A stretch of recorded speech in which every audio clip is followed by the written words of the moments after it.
Welcome, class, to European Maritime Empires, the people who colonized America. So in this thrilling installment in our series on U.S. history, we are going to be examining the cultures, and the motives, and the means by which various European governments began to subjugate various regions of the North and South American continents to their empires. So first, let's explore some ships. So, in Europe, one of the earliest types of ships were cogs. These were medieval European sailing vessels that emerged around the year 1000. Now, these vessels were single-masted, tended to have rectangular sails. They were not reliable out of sight of land because of this. They often had unsophisticated rudders, and because their sails, rectangular sails, are very vulnerable to wind conditions, they work very well with the wind behind it and very poor when sailing into the wind. They were not reliable very far out of sight of land. They were taller than the war galleys that were common in the Mediterranean, and this was a major advantage that Europeans had during the crusades, as well as the fact that simply the larger mass of the ship allowed them to be easily disassembled and made into siege weapons. They were most commonly found in northwest Europe, around areas what we would now call Normandy, parts of France, Britain, and the Low Countries. Now, then we had carracks. The carracks emerged around the 15th century, and they were the successors to the cog. They also tended to have rectangular sails, although some would also employ triangular sails, Latin sail.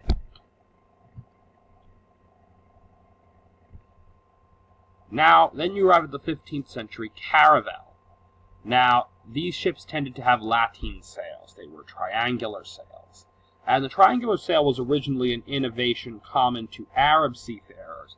And what made the Latin sail so important and so impressive to so many cultures that would later adopt it is the fact that it allowed a ship to sail directly into the wind with little to no ill effects of that.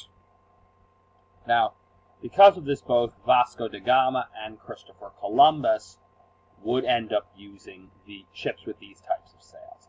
They used caravels when they made their voyages. So, that's an important innovation of the caravel. Then you have galleons. Now, galleons tended to be three-masted. They were warships. They had Latin and rectangular sails and were usually a mast with cannons. A galleon may have as many as 3 decks worth of cannons, and they were used by Spain both for the conquest of the Americas and for the wars of religion. So, for example, the Spanish Armada, which you remember from Global 10, I hope, was mostly composed of galleons. So, Christopher Columbus. Now, he was an Italian explorer, and he came from the city of Genoa in Italy. Now, he believed that the world had a circumference that was narrow enough for circumnavigation, that is, for someone to sail around the world, sailing west to reach the Far East. Now, note, many of you in elementary school probably heard the old myth that people in Columbus's time thought the world was flat and then he was going to fall off the edge of the planet. That's not true. As early as the ancient Greeks, people were aware that the world was round. Most people who live near the coast become aware of this really quickly. Because if you see a ship coming in over the horizon, you'll see the mast first before the rest of the ship, as they're coming up over the curvature of the earth. So,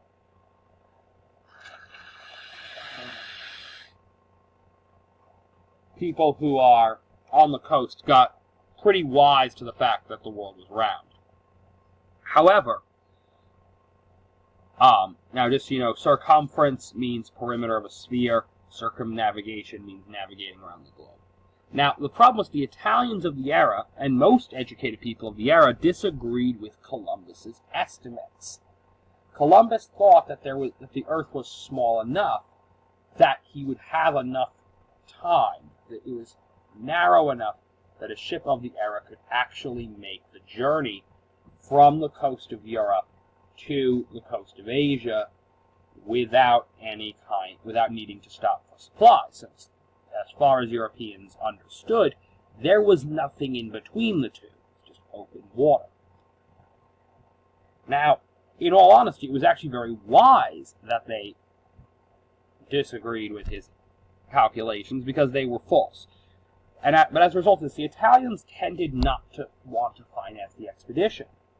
Furthermore, many of the Italian states made a lot of money through the spice trade with the Ottoman Turks and didn't have much interest in finding alternative routes to the spices.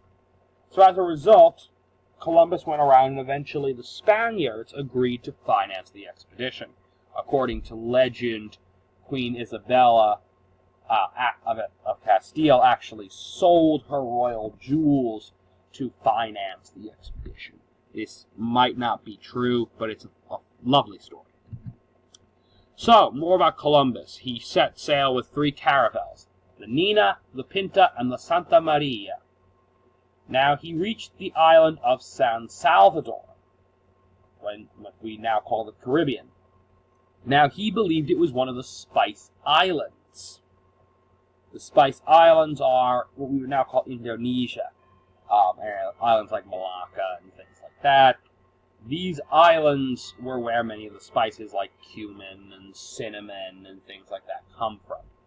This is also the term for why the Caribbean is called the West Indies. You may remember this summer the West Indian Day Parade, where people came out to celebrate Caribbean culture in New York City. Well, that's where the term West Indies came from, because when he first landed here, he thought he had reached the actual East Indies. Now, when Columbus arrives, there's a massacre of the native Taino people. The Taino were the Native Americans who lived on these islands in the Caribbean, and there was many of them were murdered, others were raped or brutalized, and there's been a continuous debate among historians as to whether or not Columbus himself could be held accountable.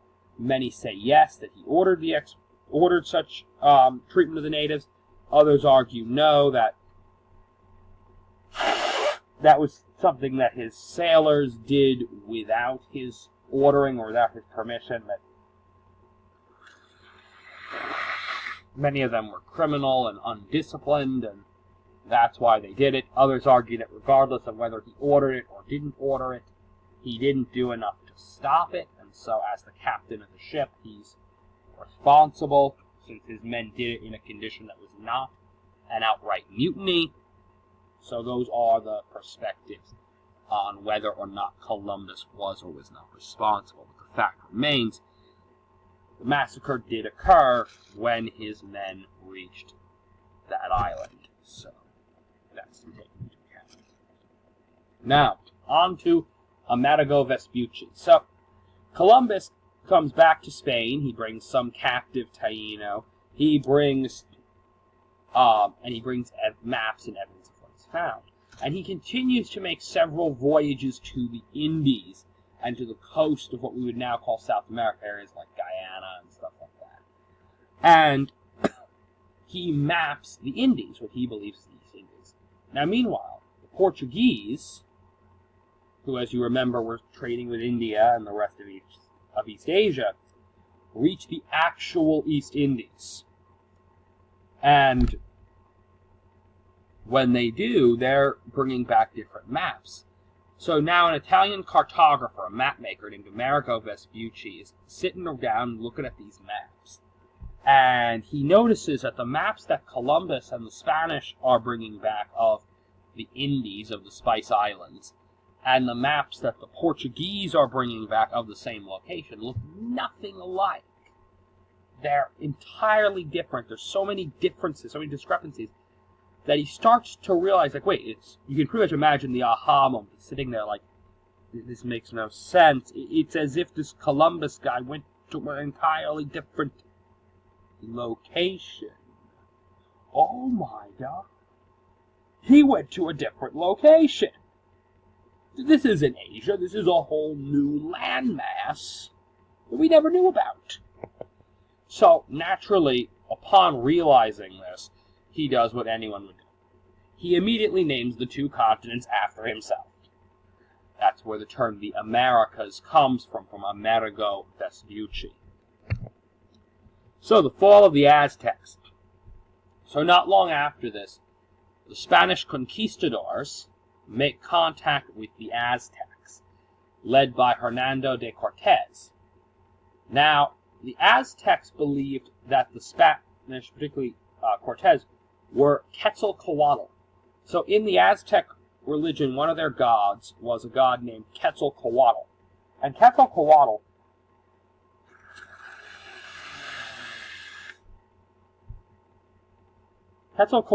was often described in two forms. He either took the form of a massive, feathery winged serpent, or the form of a pale, bearded man.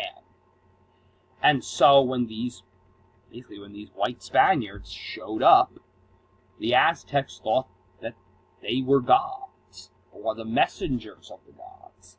This was especially true because many of the things which the Spaniards came with appeared divine or otherwise confusing to the Aztecs. The Aztecs described their ships as floating mountains, and they were amazed by steel swords and weapons that shot thunder, as they put it, which is their description of guns. And so naturally, the Emperor Montezuma, believing Cortez to either be Quetzalcoatl or a messenger of Quetzalcoatl, invites the conquistador into his city. Now there he then attempts to honor his new guest by ordering sacrifices, and with it the feast on the body of the sacrifice, so cannibalism. And the Spanish are somewhat horrified at this. They've never seen anything like it. They come in, and the emperor says, "Oh, I'm going to do you this honor," and then they watch as some poor schlep gets his heart ripped out, his chest ripped open, his still beating heart ripped out, they toss the body down the pyramid, and then they cook the body up and eat it. Yeah. Cortez is just a wee bit freaked out, and a wee bit disgusted by the whole process. The Spanish are interested in conquering the area, and eventually they do declare war on the Aztecs, and they're aided by the various people that the Aztec Empire had conquered.